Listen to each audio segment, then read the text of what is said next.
Branca Nunes, diretora de redação do Oeste, conosco aqui nessa manhãzinha, como fazemos todas as sextas, para nossa alegria. Tudo bem, Branca? Bom dia, super bem-vinda. O que vocês andaram fazendo aí nos bastidores? O que você destaca para a gente? Estamos curiosas, querendo devorar, ler toda essa nova edição da Revista Oeste. Bom dia, Adriana. Bom dia, Marina, Paula. Bom dia a todos que nos acompanham. Bom dia, bem-vinda. O que você separou pra gente? Eu ia falar o número da edição, estava procurando aqui na nossa tarja na tela, não encontrei. Desculpa, 272. Aqui. Ah, boa, edição de número 272. Temos a capa para exibir também. Quem assina, qual o tema, hein?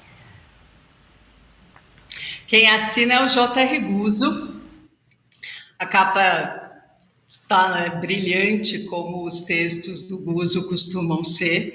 E ele deixa claro nisso que não existe hoje um único interesse da população que o PT e a esquerda defendam.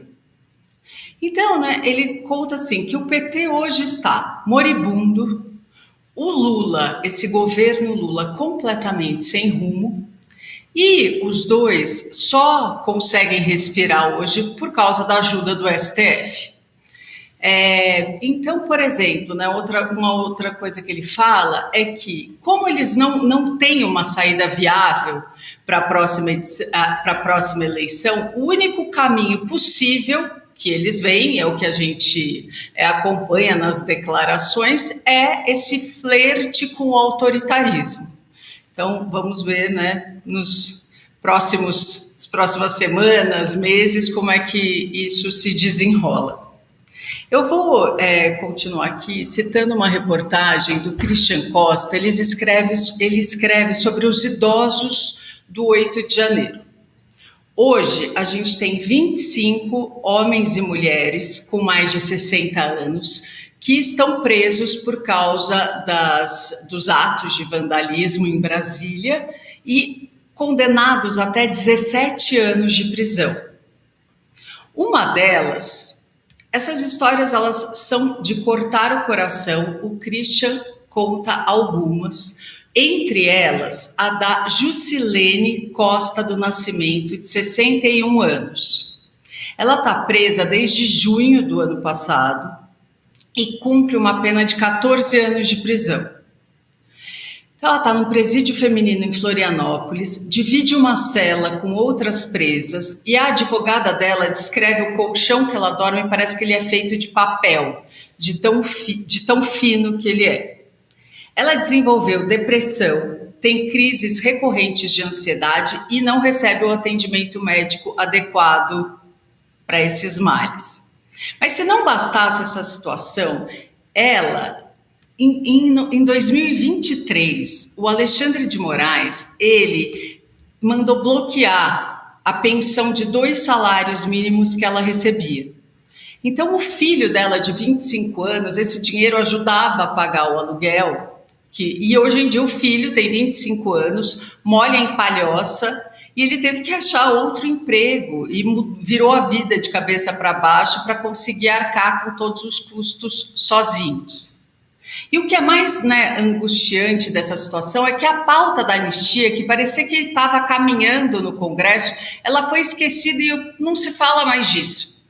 Agora, os deputados, os parlamentares falam da CPMI e do INSS, mas sobre os presos do 8 de janeiro, abandonados nos cárceres, não se fala mais da anistia, não se fala mais de progressão de pena, de nada. Então, é uma situação realmente angustiante. E eu quero terminar com a reportagem da Yasmin Alencar. Ela mostra que o problema do Brasil não é que faltam médicos, mas que esses profissionais de saúde eles estão pessimamente distribuídos pelo território nacional. Mas um outro problema é a quantidade de faculdades de medicina que existem hoje no Brasil. São 448 faculdades, é o maior número do mundo, e mais 60 instituições estão na fila para autorização ou para já começarem a ser implantadas. Então, todo ano, são 39 mil novos profissionais de saúde que se formam e entram no mercado. E na edição mais recente do Exame Nacional de Desempenho de Estudantes, o ENAD, só 5 desses cursos receberam a nota máxima. Então, é muito pouco. E daí, né, se você... Daí um outro absurdo, que pelo menos isso ele foi desfeito, é que era permitido você formar médicos por ensino online. Então, o MEC, ele proibiu o ensino à distância de direito, de enfermagem, odontologia, psicologia e medicina. Aí a gente fica se perguntando, né, como que um médico consegue aprender a fazer a operar, fazer uma cirurgia online? Como que isso pode ser feito, né? Pelo menos isso acabou, mas continuam esses problemas dessa quantidade enorme de cursos e médicos que se formam, muitos deles completamente despreparados. Um perigo. Já imaginou? É online. Então você abre aqui, tá vendo um útero aqui, um rim, agora você faz uma incisão de 3 centímetros. Sabe quanto é 3 centímetros? Mas é sem noção, né? Uma profissão importante como essa. Obrigada, viu, Branca? Um beijo grande para você, bom fim de semana, parabéns pelo trabalho. Ótimo programa. Pra gente, obrigada, bom trabalho depois mais tarde. Nossa, outra coisa, né, ela falou dessa questão do médico, mas o ensino EAD com várias dificuldades aí, por exemplo, professores, né, a maior parte hoje em dia é formada por EAD, imagina, sem ter a experiência da sala de aula, que seria super importante, né, essas pessoas que estão ali deveriam fazer um estágio em sala de aula, ter de fato algum contato, né, com crianças, né, daquilo ali do que vão fazer, então é realmente uma pena. Agora, a matéria que mais me chamou a atenção aqui, Adriana, é a do 8 de janeiro, porque realmente a pauta da anistia sumiu completamente da pauta, sumiu de uma maneira impressionante, né? E é uma tristeza, porque essas pessoas completamente inocentes, a gente está falando aí de 25 idosos, as histórias todas, uma mais triste do que a outra, e que estão lá. Então, enquanto a nossa política está vivendo, né, outras questões, está lá aprovando aumento de gasto para a elite do funcionalismo público, esse imbróglio maluco do IOF, que se não passar, vai ter outras medidas para, né, tirar mais e mais dinheiro do nosso bolso. A gente está vendo tudo isso acontecer e essa pauta tão relevante completamente esquecida. Enquanto isso, Lula passeando em Paris, pessoal perguntando no chat, e INSS, os responsáveis já estão presos? O Brasil é tão surreal que é uma pauta de tamanha importância da anistia, nesse ponto, ela ficou esquecida porque uma coisa muito pior aconteceu, que foi o roubo dos velhinhos, que roubou completamente a cena ali. Então, a coisa vai escalando, é uma notícia pior que a outra,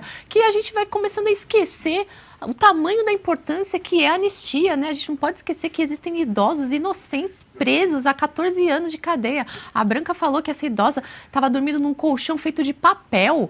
Você viu o exemplo dessa mulher? É um horror, né? Sem fim. A gente não podemos nos esquecer dessas pessoas que estão lá presas injustamente, né? Eu entendo que tem o INSS, tem o IOF, tem escândalo de corrupção, tem o Lula viajando e ficando ao lado de ditadores. É tanta coisa que está acontecendo ao mesmo tempo no país que nós não podemos jamais esquecer desses inocentes lá presos injustamente. E aí a cara da mulher que ia derrubar a democracia no Brasil, dessa senhora? E para que cortar o dinheiro da aposentadoria dela também, além dela já estar sofrendo? Tortura. Ele está querendo torturar. Mas a grande verdade é que a gente sabe, né? A questão da anistia, por que ela não vai para frente?